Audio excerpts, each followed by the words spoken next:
David Lynch or David Fincher? Oh God, yeah, that's awful. Oh, I hate this game. I don't like it at all. Um, I met David Lynch years ago when I was when I was in my Mad Men days. Him and I went to Did you do some TM with him? Did he do like the whole? no, no, we didn't. No, he was so lovely. And then I got to kind of become friends with him, and he always called me Peggy. My God. And he called John Don. He never called us anything else. He's a lovely man. Prepare your ears, humans. Happy, Sad, Confused begins now. I'm Josh Horowitz, and today on Happy, Sad, Confused, it's Elisabeth Moss. You see Elisabeth Moss in a new show you watch. That's just what you do. Mad Men, Top of the Lake, The Handmaid's Tale. She's got Emmys. She's got a Fangoria Chainsaw Award. She's money in the bank, folks. And she's one of our favorite guests around here. Her new series on FX on Hulu is The Veil. It's awesome, just like she is. A big, rousing stand-up for her, everybody. It's Elisabeth Moss. What an intro. Thank you. I forgot about the Chainsaw Award. I feel like I don't know if I've ever seen that award. I was going to say, where does that stand in the trophy room? Does that have a place of honor? I don't know if they ever sent it to me. I don't know where it is. Wow. I would like to that's the kind of award I'd put out. Right. Emmy Schmemmy. I mean? Yeah. Yeah. Those are in the closet. That I'd put out. It's always good to catch up with you. A lot to catch up on. We're gonna talk The Veil. We'll just catch up on where Handmaid's at. I know that's coming relatively soon. But first, just on a personal note, congratulations on everything. So happy for you. I hope you're doing well. Thank you. Yes, I am doing very well, and very happy. So thank you. Good. Okay, so this is your third time on the podcast. Just so you know, you are now 2 away from the coveted 5-timer hat that rarely gets given out. Yes. Really? Yeah. Oh, that's great. Yeah. Who has the 5-timer? So your nemesis Claire Foy does have the 5-timer. I know. I didn't want to bring her up so early in the conversation, but I know. No, we all know that's why I'm here. I think it's important that your viewers, audience, listeners understand that the reason why I'm here is not to discuss my new show, but to somehow catch up with and overtake Claire Foy. You will. My nemesis. You will. You've got a movie in the can. You'll do Handmaid soon. This is gonna be neck and neck before we know it. We're taking jobs at this point just to get on the podcast and have something to talk about. So is Claire doing that kind of work? I don't think so. No. I do like to think that next time you guys run into each other, there'll be a When Harry Met Sally beef that you'll just throw down, start quoting lines at each other and saying who loves Happy, Sad, Confused more, and just see what happens. Totally, like Claire Foy and Elisabeth Moss get into fist fight at Golden Globes. TMZ reports. All right, enough about Hollywood feuds. Let's get right into your new show. The Veil is fantastic. I was just telling you, I've seen the first 5 of 6 episodes. This is another winner. This is, and no surprise, obviously, yes, everything Elisabeth Moss touches is great, but but Thank you. You also have a great pedigree behind this one. Stephen Knight, for those that don't know, I mean, Peaky Blinders, a great screenwriter. I remember way back when, Eastern Promises. He's done a lot of amazing work. So how did this one come around? Was this already with Stephen and developed and came your way or what? Yeah. First of all, thank you very much. And I kind of thought you would like it, which is why I wanted you to see it and why I wanted to talk to you, because I was like, I think you're going to like this one. It came to me with Steve and Denise Denovi producing and already at FX. And I got the first 2 episodes, and I just finished season 5 of Handmaids, and I kind of was like, did this thing where I was like, I'm not gonna do television. I'm gonna take this year and I'm gonna do other things, because television's my day job, and it takes a year to make a season from prep to the end of it. It takes a lot of time. So I was like, I'm gonna do something else. And then of course I got sent these scripts, and I called my producing partner and I was like, this is the best thing we're reading. Like, I don't know what to tell you. Like, this is the best thing that we're reading. And I don't know how we don't do this. I don't know how I don't do this. And the pedigree was so amazing. I'd always wanted to do something with FX because I love what they do. And Fargo was kind of the reason why I said yes to Handmaids, if that makes any sense, because of like Warren Littlefield and all that. And so I just think they're doing such incredible work. So yeah, I kind of, it was one of those like, I think I'm going to regret it if I don't do it things. I would imagine there are a bunch of things that you key into when you start reading these scripts. I mean, Imogen, I don't know if it stayed the same in the script to the screen, but like the opening scene, I could imagine just reading that being like, okay, who the fuck is this woman? Like there's something going on here and just like in broad strokes to let the audience in on this. She's an MI6 officer. This is a limited series about her kind of deciphering whether the woman she's hooked up with is a prominent ISIS leader or not. The CIA is after her. The French authorities are after her. And it just moves. It's international. It's got scope. It's got some Bourne-ish vibes. But sorry, backtracking to the beginning of my question, like, do you read that initial script and kind of like ask a lot of questions about who this woman is? Is that what kind of intrigues you? Yeah, for sure. And the first conversation I had with Steve, we talked for about an hour, and I was pacing around the neighborhood I was living in Toronto. And so shooting season 5, and we talked he's just, I don't know if you've had the chance to speak to him. Now he's obviously, you can tell by his writing, he speaks very beautifully and very eloquently. And he's kind of one of those people you can listen to for an hour, and it's interesting. And he described her as this woman who had, played all these different characters, and she'd lived 100 lives, and she'd had to put on these different personas. And then he talked about how even when she's playing somebody else, she thinks she's telling the truth and she's not lying. And even though her life is a lie, it's not a lie to her because she's actually being her most honest I was like, so she's an actor, Steve. Yeah. And he was like, yeah, exactly. She's an actor. I was like, yeah, okay. I can do that. I know what that is. So the idea of being able to take the kind of in this meta way, this skill of being an actor and play somebody who's really good at that, was very intriguing. Yes, to me, very intriguing. And the fact that, she changes every single episode, and every episode you learn more about her. And, television is so good now that it doesn't make any sense anymore to say like you don't see that very often, because we do see that now. Sure. We could say that 15 years ago. We can't really say it now. Right. But it is still great when you get it. And it is still awesome when you have the opportunity to play a character who does develop and does change and doesn't do the same thing throughout. And then honestly, I love the spy genre. I'm a big genre person. Yeah. And I love the spy genre. I love action. So the idea of getting to like put my toe in that world was incredibly enticing. And nothing replaces actual going on location, right? And like being like on a rooftop in Istanbul cannot be done. As much as we love the volume and it does great for Star Wars and other things, it's like that kind of scope. That's why the mission movies are so great. That's why the ones that really take the time to like travel the world, it just you feel it. And that must be like, you must feel that in the moment. You're like, oh, I'm making kind of classic old school kind of like big, not filmmaking, but it is film, it's storytelling. Yeah, exactly. No, you're absolutely right. Like there's nothing like being on a rooftop in Istanbul surrounded by that history and culture, or being on an actual mountain in central Turkey, that is not meant for filming. Right. That isn't really even meant for people.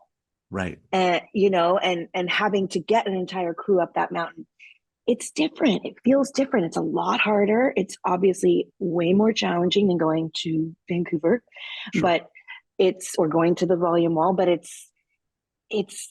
think you can tell. I think you can see it. I think you can see that it's a real mountain, and that it is. We were in Turkey, not Syria. It's supposed to be Syria, but I think you can tell. 100%. And I would imagine, I know a lot of folks are going to make a lot out of like, accent work. Folks like us always like to talk about it a lot, but like it must be a real thing where like you have to credibly obviously adopt this accent for months at a time. Like, is there a moment like 2 months into the shoot where you're like, fuck, why didn't we just make her a CIA agent? Like how hard would that really have been? I think that was like the first question. The first question was just like, yeah, just one little question. So she's definitely British, right? Like she has to be British because that makes, yeah, no. Of course that makes sense. Yeah, why would she be American? Right.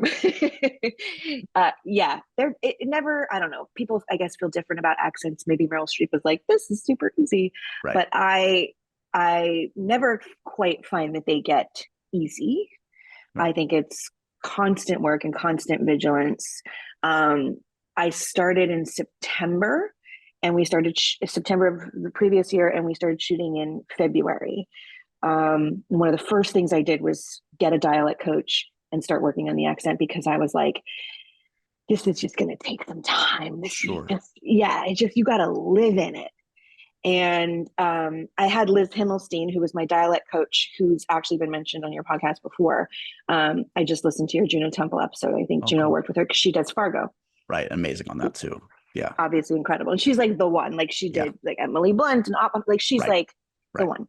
And we just started working in September, and I just did it every day, and I watched a ton of British movies and British TV shows and listened to British I know I've listened to every Emily Blunt and Carey Mulligan podcast they've ever done. I know so much about their lives and their careers. Sorry, go ahead. Yeah. No, you just kind of keep going and going until eventually I think it does get to a place where it's easier, and it does get to a place where it's harder to go back to your own accent at the end of the day. And then you know that you're in a good place. Yeah. I know you've said to me and others before, like, you're not one to kind of like do the diary, the backstory of the character, right? It's sort of like more like you just kind of need what's on the page and in the moment. It's interesting though, like someone like Imogen, like I guess it's on the page too. Like the backstory is so important, the past that kind of rears its head as the series continues. So does the same apply here? It's like backstory is important, but it's backstory that's in the script. Yeah, it's definitely backstory that's in the script. And then you'll see, when you see the finale, there's definitely some more there. But I did do a little more research than I usually do, which is basically I did any research at all. And I read because I love spy stuff. Yeah. So it was just an excuse to watch spy movies and to watch all the Bourne movies again and to watch all the Mission Impossible movies again and read books about spies. And it was just an excuse to do something that I already like to do anyway, and then like call it work. So I did do a little more because I did figure I should know a little bit about the spy world. But the thing about spies is they don't want to tell you things because they're spies. I've heard this. Yep. Yes. So it's a little bit of like Catch-22. I thought that I was going to have the opportunity to like spy and like, meet them in a dark bar somewhere in New York and learn all these secrets. No, they don't want to talk to you. Yeah. Yeah. Kind of antithetical to literally what they do in their life too. But I would imagine like backtracking to like that kind of philosophy, is that something you kind of came to at a certain point? Because I would imagine, especially for a young actor, it's kind of like more work equals better work, and kind of like the self-confidence to know like, no, just because I'm doing more doesn't necessarily mean it's going to be better. It's working more efficiently and knowing what process works for me. Mm-hmm. Yeah. I mean, I think that the thing that I've heard that makes sense to me is you do as much as you need to do until you feel like you're on solid ground, and then you kind of let it go. Like that to me makes sense. I don't know. For me, it just doesn't. Somebody asks me like where my character was born or whatever, I don't care, but I just don't connect to that emotionally for myself. But I do think there's something to doing as much as you can that you need to do, so then you can just kind of forget about it. And there's something there, but you can kind of move on without it. That said, though, I mean, there's so many brilliant actors. Like, I don't know if we talked about Michael Stuhlbarg before or not. He's been mentioned by us. Yeah, definitely. Yeah. We're just so prepared, and they show up with these notebooks, and you're just like, I am a loser who does nothing. And he's brilliant. No, but So, then you hear the flip side of you, or like you hear like Anthony Hopkins, who just totally demystifies the process, and it's just like just say the words, and it's Yeah, sort of like the other end of the spectrum. It's whatever totally. works. Doesn't really It matter in the is. end.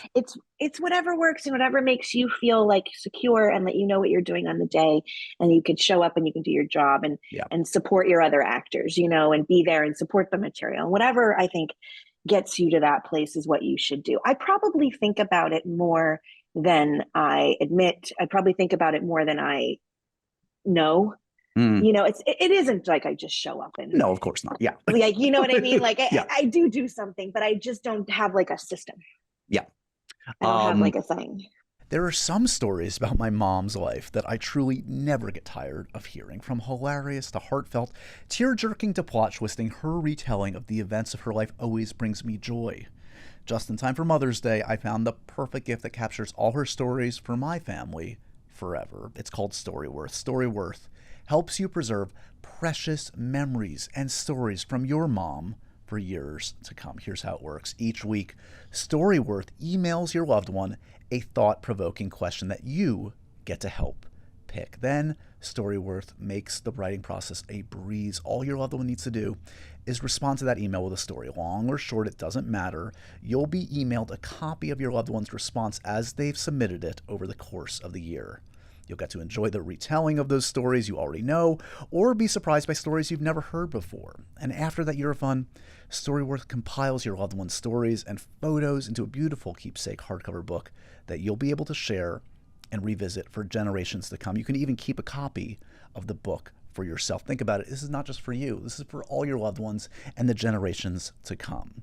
Give all the moms in your life a unique, heartfelt gift you'll all cherish for years. Storyworth. Right now, save $10 on your first purchase when you go to storyworth.com/happysad. That's storyworth.com/happysad to save $10 on your first purchase right now.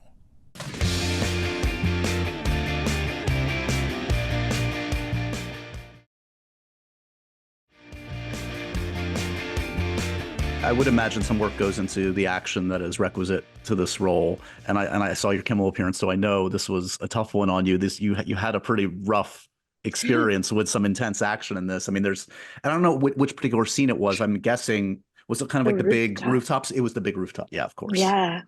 It was the first time we shot that. So what you see in the show is the second time. So yeah. So was this, I mean, again, that's probably part of the appeal of this, is like to use your physicality in this way. It's part and parcel of this genre. So what's it like to go through that? And like, I know you said your mindset was like, put me back in, coach, but you couldn't really. No, it was the first time in 35 years of doing this that I didn't finish a day, and I left work early, which is a very, very strange feeling for me, and was kind of the worst part. I just had so much guilt over that, but I couldn't move. So I was So what happened exactly? Choice. Just outline it for me. Yeah. Okay. So we were doing the first take of this rooftop fight scene in Istanbul, and we're shooting in the Grand Bazaar. I think it's like a Sunday. It's, it's very difficult to get into. They don't shut down the Grand Bazaar for you. They were like, we've been doing this for thousands of years. Like, we don't care. You're shooting anything. So you show up and you do your best anyway. So a lot of pressure on the day. And we're doing the first take, and I had trained for a couple of months on this particular fight and all of that. And it was just a snowball effect of it was nobody's fault in particular, and it was everybody's fault. Like, we just kind of didn't do what we were supposed to do to ensure that something was 100% safe. There were many points at which we could have done it, including me. Yeah. I could have worn something that protected my back better. Like, so I made a mistake. It was just a bunch of mistakes. Anyway, it added up to me being pushed back up against, in the end of the fight, this low brick wall on this rooftop. And I went back against it, and I went on a slightly wrong angle. And I just knew immediately something was very, very wrong. And I sort of went down to the ground, and I stayed on the rooftop on the ground for 2 hours. There was a little scary moment when we were sort of concerned about like internal bleeding and all that kind of Once we got past that and we Right. established like the blood pressure was okay and everything, then it was kind of just like, "Ugh, this is just such a fucking nuisance. And Right. I cannot believe this happened, you know? Anyway, eventually I get down off the roof. Turns out I fractured my back. Hospitals in Istanbul are fantastic, by the Good to way. know. Great. Great. Just in case you ever get hurt or need any surgery. Cool. Fantastic hospital. But I ended up having to recuperate for like 6 weeks and but continue shooting, just not doing anything too physical. Right. And but we got to go back 6 weeks later. We got to go back and shoot it again. That was my biggest fear, was that they weren't going to let us go back, because obviously it costs money to go back. And I would have been devastated to not be able to finish that scene.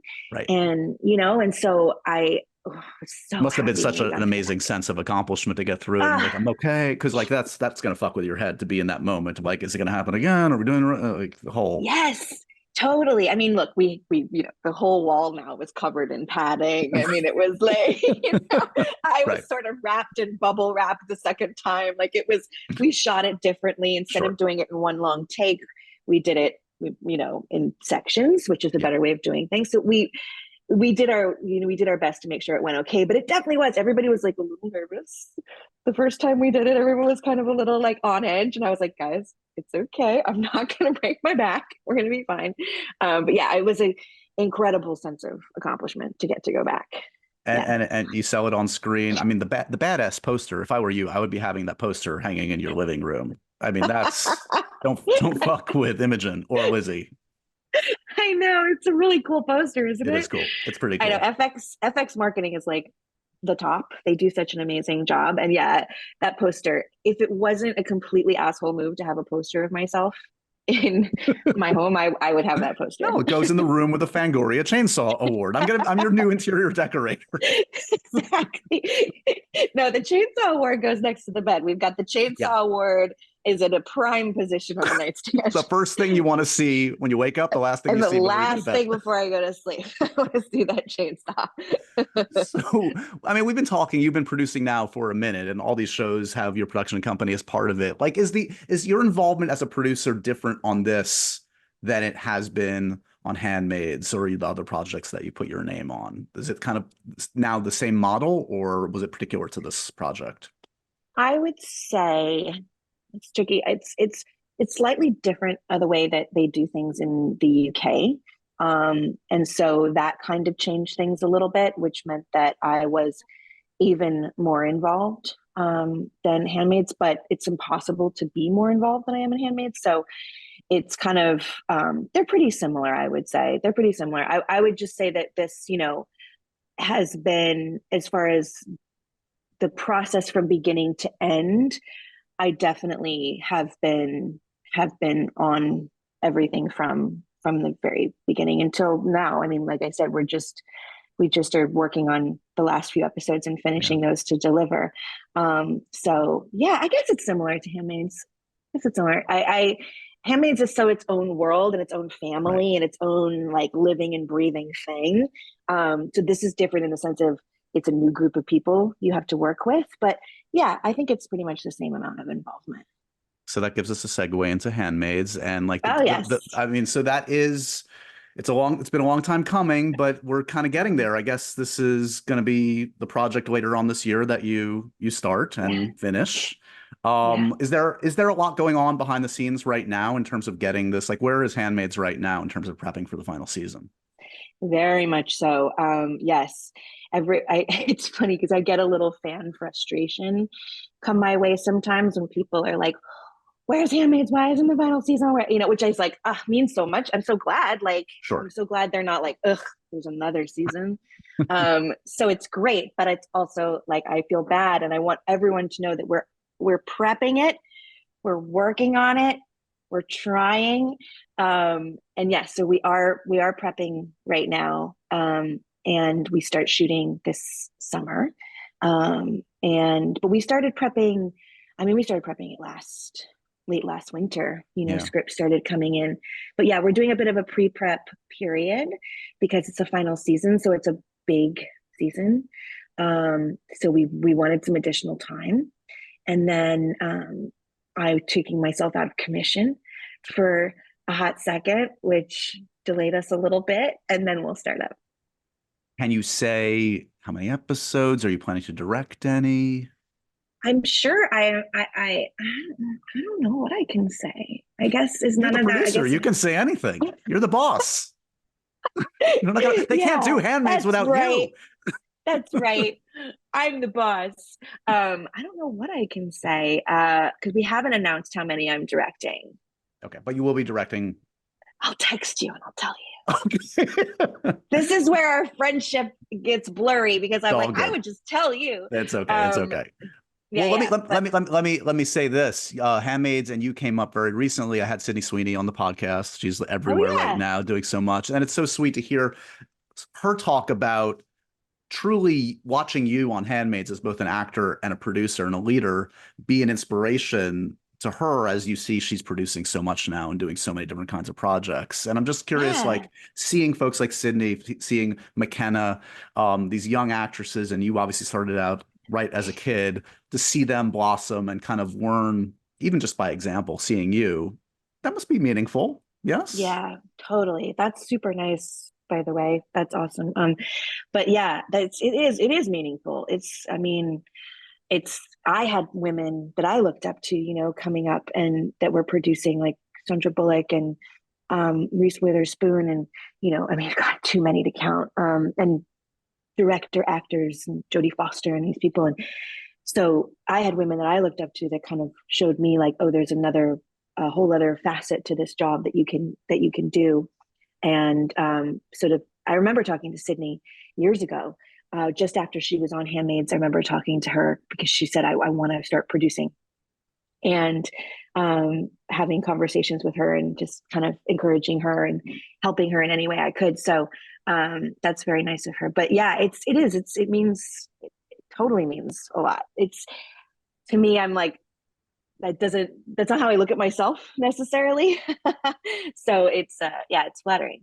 Well, no, but it is like a new model that like is thankfully we're seeing more and more of, like back in the day, especially for young actresses. Like if you were in your 20s, you were just taking the best you could get and just riding the wave. But like we're seeing Yeah. more and more folks that can like actually like take ownership of their image, of their Mhm. career. And that's really Yeah, that's huge. That's a huge it is change. huge. It is huge, and it's amazing that it's kind of more the norm, right? Right. So it's becoming right. So it's becoming more of something like, if you're going to lead a show for a season or two or three or five seasons, then you're the person who they're selling the show on. You're the person who's doing a lot of the work. Yep. And yeah, you should absolutely have a say and ownership in the material and ownership in how it's done if you want to. Some people don't want to, which is fine. Yep. But if you want to, then absolutely. And yeah, it's having come from, this is where I sound like a senior, but having come from the time when that was just not at all Right. what you did. Not even an option, not even like in the No. realm of No, it yeah. was like, it wasn't even a thing. Is like, yeah, it is really awesome to see how far it's come, and to have actresses bring their own material Yep. to a network or a studio, and say, this is the kind of thing I want to do. Yep. Like, that's awesome. Speaking of female friendships, mentorships, June and Serena. Let's just give a little love here, because when I bring up Handmaids on social, etc., I mean, you know how folks are obsessed with the trajectory of this relationship. I mean, it went from, people wanting to see June take Serena down to now this kind of strange, amazing kind of like shipping of them in a way. How closely are you attuned to that? Do people have you seen like the fan edits of this relationship? No. Oh yeah, I'll send you some. Okay. Oh my God, you have to. I didn't even know that was a thing. Really? That's But so cool. You must be aware though of just like the passion and interest in that relationship. And Sure. I guess the question is, would you ever like write to that, not to chase what the fans want, but to kind of like hear what they are liking or loving and say, oh, is this worth talking about more in the room? It's kind of the reverse, because I think the reason I'm aware of it is because I agree. Right. I love it. I don't know what the ship I don't know how to use the word ship in a sentence because I'm way too old for that. I barely can get away with it. Don't worry. I think I said it right. It sounded great to me, but I'm not the judge. So the reason why I get it is because I agree and I love it too. Like I think that they like it the reason why I think the fans have picked up on it and gravitated towards it is because we put it there. Like that's right. We love the two of them together, and I love the two of them. I've always loved Serena as a character and what Yvonne does with her, and we've always seen the parallels between them. So it's only just so gratifying when the audience gets it and picks up on it and likes it. But to answer your question, and I've experienced this on TV before, especially with Mad Men, there is a back and forth, I think, that happens with the fans and the makers of the show. You know, it's not like you write to it, but you do have an understanding and awareness of what's working and what's not.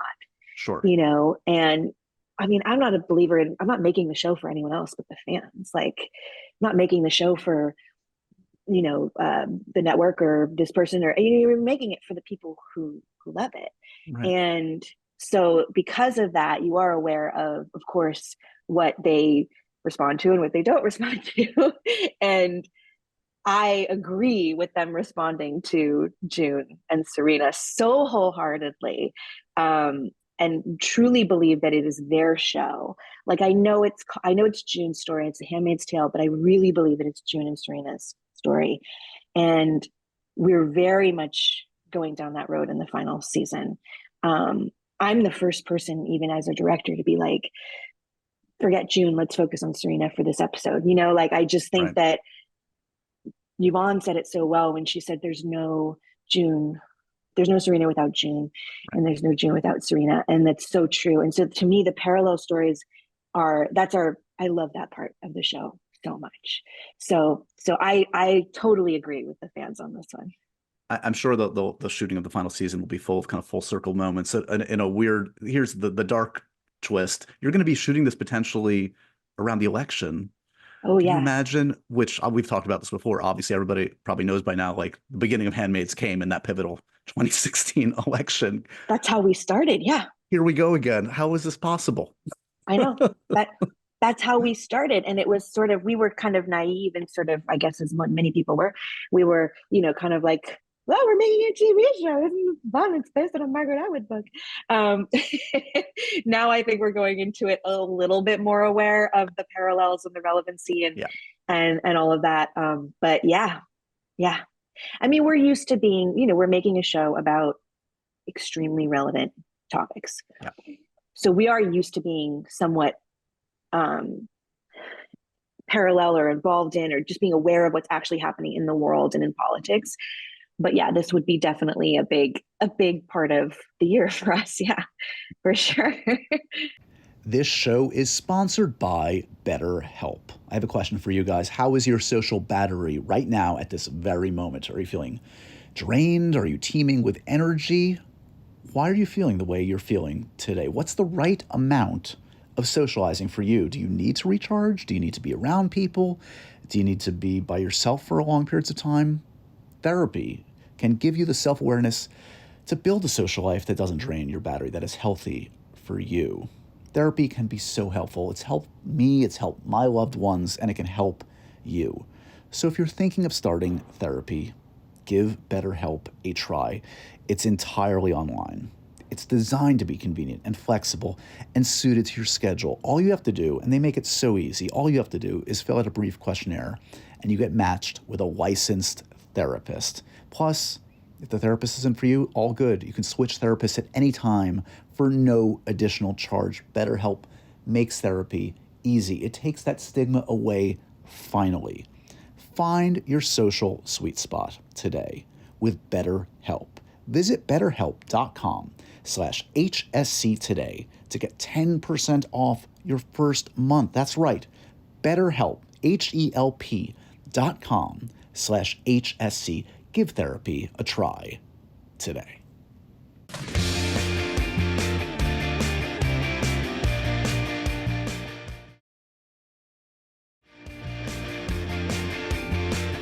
I know you're not one necessarily to like once kind of like a show is done, a project's done, you kind of like are happy to kind of leave it behind because you want new experiences, etc. And you also know we're in like this culture that's like always going to be asking you about the reboot, the sequel, the everything. Like, and it's part of my job too. But I'm just curious, like when you look at some of the iconic shows you've been a part of, like, do any of them appeal at this point? And like which like of Mad Men, of West Wing, of Top of the Lake?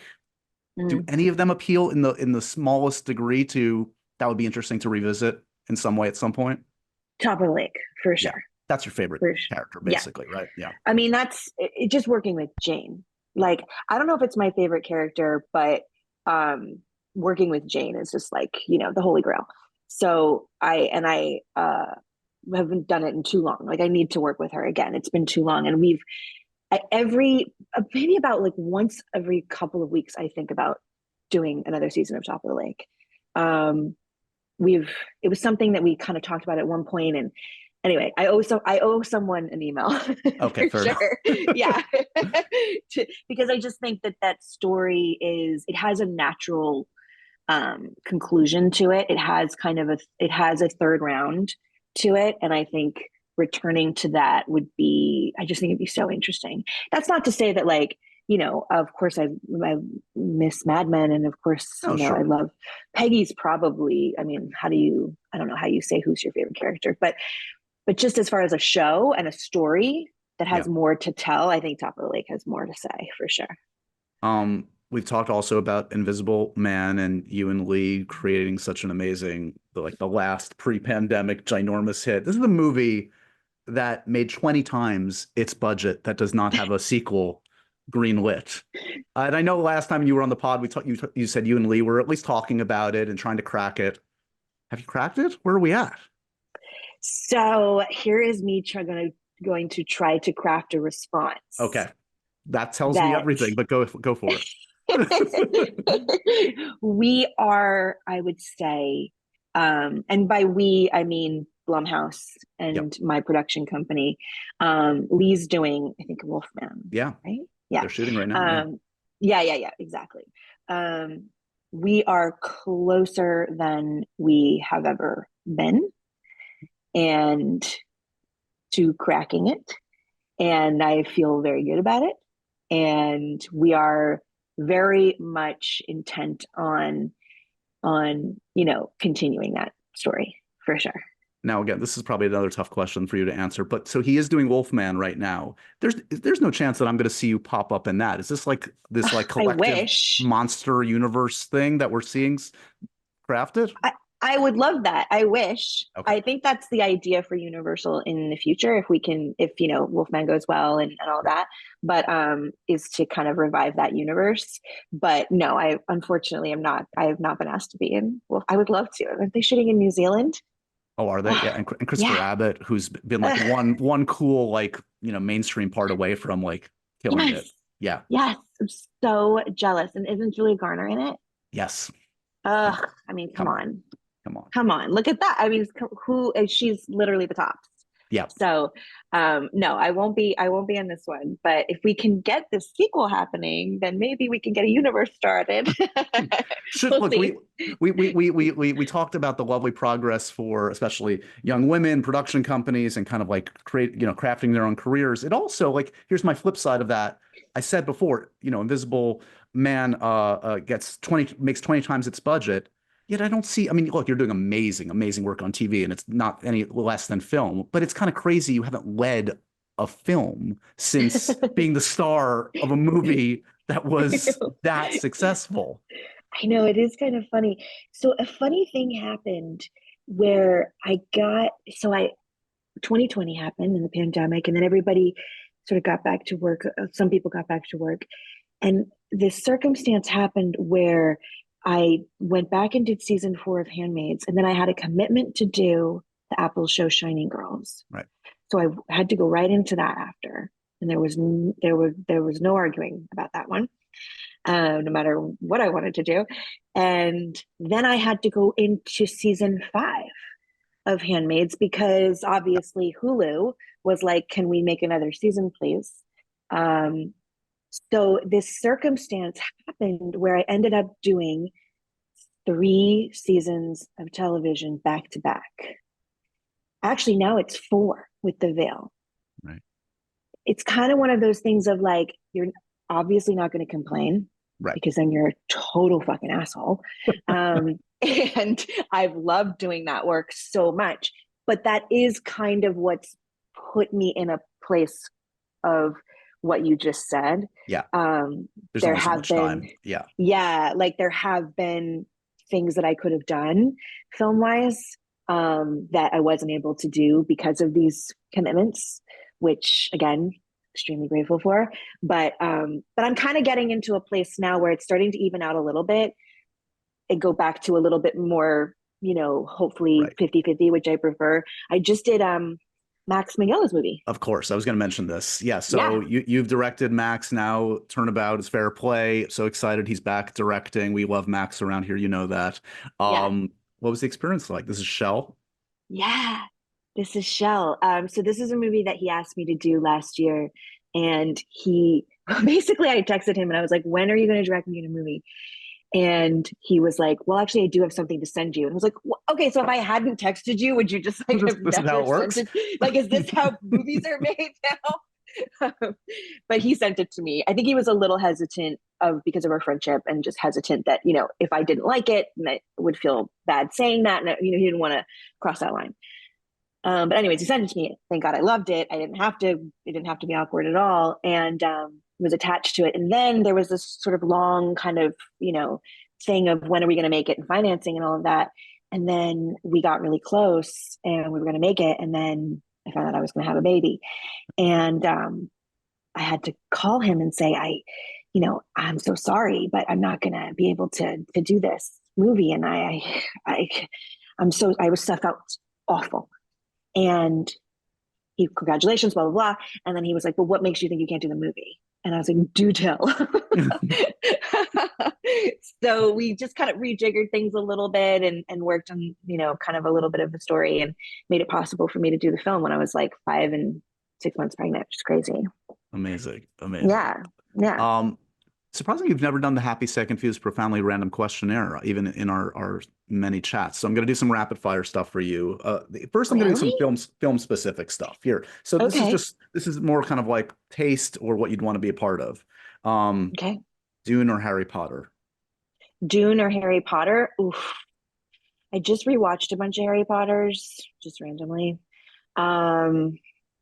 You've got the British accent. They're doing the reboot. Another TV show, though. That's going to take a lot of time. That's going to be like 5 years of your life. You got to. Yeah, I don't know if I'm getting old. I don't know if I have that kind of time anymore. I would say Dune, because obviously to work with, you know, that director and to work with, I mean, yeah, you got to go with Dune, I think. Star Wars or Marvel? Oh, wow. This is like hard hitting. Geez, I guess Star Wars. Okay. I think Star Wars, but I've seen almost every single Marvel movie, so I'm not a fan. I guess I think I would fit maybe better into Star Wars, maybe. You would be a badass Jedi. Come on, that would be amazing. Thank you. I mean, you'd fit in either one. You'd fit in either one. I did go to Disneyland and make a lightsaber. You got a lightsaber, yeah, nice. Yeah. Steven Spielberg or Steven Soderbergh? Oh, this is cruel. I know, it's mean. Actually, don't worry, they're not listening. They're not going to be offended. If I don't get a movie because I'm getting you a movie. Let's think positive. I think obviously I'm a huge Soderbergh fan, but Spielberg is Spielberg. I think Soderbergh would agree that I should go with Spielberg. Right. He's a little older, so you know you got to maybe go with the Okay, I'm not going to play the percentages. I'm not saying I'm kill Steven Spielberg for you. You can do that. This is a mean one too. You're going to hate this one too. David Lynch or David Fincher? Oh God, yeah, that's awful. Oh, I hate this game. I don't like it at all. I met David Lynch years ago when I was in my Mad Men days. Him and I went to Did you do some TM with him? Did he do like the whole? No, he didn't. No, he was so lovely. And then I got to kind of become friends with him, and he always called me Peggy. My God. And he called John Don. He never called us anything else. He's a lovely man. Lovely man. Anyway, What about is the Fincher vibe, all the history of Fincher, the 9,000 takes? Is that something you'd be like, yeah, I'm down. If he calls, I'm down. Totally. I'm not going to turn up my nose at that. I mean, it's not the way I would work, but I am not going to say no to David Fincher. Yeah. And it works so well for him. So far, so good. Yeah, yeah. So far, he's doing fine. I mean, Fincher is literally one of my favorite, like probably top 3 or 4 favorite directors. Nice. But I'm going to go with David Lynch because he's a legend. And because of Twin Peaks, my career exists. So I have to go with David Lynch. He, as you well know, the podcast is generally like 45 minutes or so. I did agree. He did 10 minutes with me a couple years ago. I had to say yes. I mean, how do you say no to just doing 10 minutes with David Lynch? So I chatted with him for, they were re-releasing Inland Empire, which I don't know if you've ever seen, but that's even by Lynch standards, it's a crazy one. Yes. And one of my most treasured possessions nearby in my kitchen is a mug David Lynch sent, an autographed mug from David Lynch, which I just stare at every day. That's so cool. It's like your Fangoria Chainsaw Award. That's mine. It's on the nightstand. Did he just sign it, or did you write something? He signed it? Just signed it. Yeah. That's so cool. Why a coffee mug? Well, he's an infamous coffee lover. I think he actually sells coffee in addition to Does he really? Yeah. And I think he also, have you ever seen the David Lynch weather report he's done? Yes. Yeah. Amazing. Yeah. I mean, it's just like, there's no one like him. And I don't know if you found this in your 10 minutes of time with him, but he's lovely, like a very nice. God. Hey, buddy. Right? Yeah. Like he's like this like Midwestern like sweetheart, and then like just, similar to like a Vince Gilligan, who's just like, just the nicest guy, and then goes and just creates things that are like very disturbing. Love it. Okay, I'm gonna do a few more that are not film related. They won't be as torturous. Do you collect anything? Do you collect? You know what? I collect coffee mugs. There we go. We connected it. I swear to God, like this is from a Toronto place called Jimmy's. And I get a coffee mug like at every new airport I go to, and I have like a very big collection of coffee mugs. Okay. Yeah. What's the wallpaper on your phone? Oh, it's my cat. So, it's Lucy, my cat. Yeah. I actually have 2 phones. One's like more for work and one's personal. And I have my other cat on my other phone so that they don't get upset. They both have screensavers. Okay, I'm not going to follow up on that. I'm not going to analyze that. That's fair. That's fair. Last actor you were mistaken for? Oh, I haven't been mistaken for anybody in a while, but I used to get a lot of mix-ups with Elisabeth Olsen. Okay. And that still happens, I think, purely just because our names are the same. Yeah. I don't think there's any other reason, but I would like get a text from like an AD that was for Elisabeth Olsen. I'd be like, nah, it's the other Lizzie. Yeah. That's like even inside the industry, I get mistaken for Elisabeth Olsen, who I've never met. Lovely actress, but yeah. Another lovely human being and a great actor. Yeah. What's the worst note a director has ever given you? I think like just silence is bad. Like just that, I don't mind like it's fine if there's no note and it's just great, go again. I don't need to have a note every time. Yeah. But just the kind of like the look of we're not sure like what to do, that is terrifying. Like just make something up. Just say, just like it's not working, like give me something else. Like no exactly. Like I don't mind if you're like let's figure it out, like it's just but if it's not working, the scene, and there's just kind of silence coming from, or even just not getting up out of your chair, like that to me is inexcusable. Like passing a note through an AD, unless it's just like pick up the coffee cup faster, but like not getting up out of your chair and leaving the monitor and going and talking to you, that to me is like, I will get a little pissy when that happens. Yeah, I can. Yeah, I mean, obviously, I've had different kinds of experiences shooting stuff, but I know exactly what you're talking about. Where you like, it's like, what is the direction coming from way back there? Like, is there anything coming like you're looking for anything? terrible, go again, like anything. And yeah, so that, I think it's like that kind of silence that I don't like just say it's not working if it's not working, but don't just sit there. Say something. Say Anything. something. That about wraps up our third historic visit together today, Lizzie. If time flew by, as it always does. Congratulations on the veil. I'll be checking out the 6th episode. You promised me you're sending it to me soon. I can't wait 6 months to see the finale. I promise you'll have it by the end of the week. I promise. Yes. So far, so good. Folks, honestly should check this out. It's a fantastic watch. It moves. It's cool. It's fun. It's stylish. She kills it. Everybody's great in it. It's on FX on Hulu. Congratulations on it. Congratulations on everything in the personal life. I'm so happy for you. Thank you. Onwards and upwards to taking down Claire Foy. Best of luck to you. That's right. That's what really matters. And I hope that she hears this and knows that it's my third and I'm coming for her. No, she knows. She knows somewhere. She plays it cool, but she knows. She knows you're on her tail. Yeah. She feels it. She feels the heat. I know she does. Thanks as always, buddy. I really appreciate it. Thank you so much. It's always a pleasure. And so ends another edition of Happy, Sad, Confused.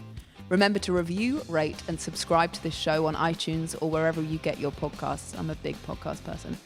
I'm Daisy Ridley, and I definitely wasn't pressured to do this by Josh.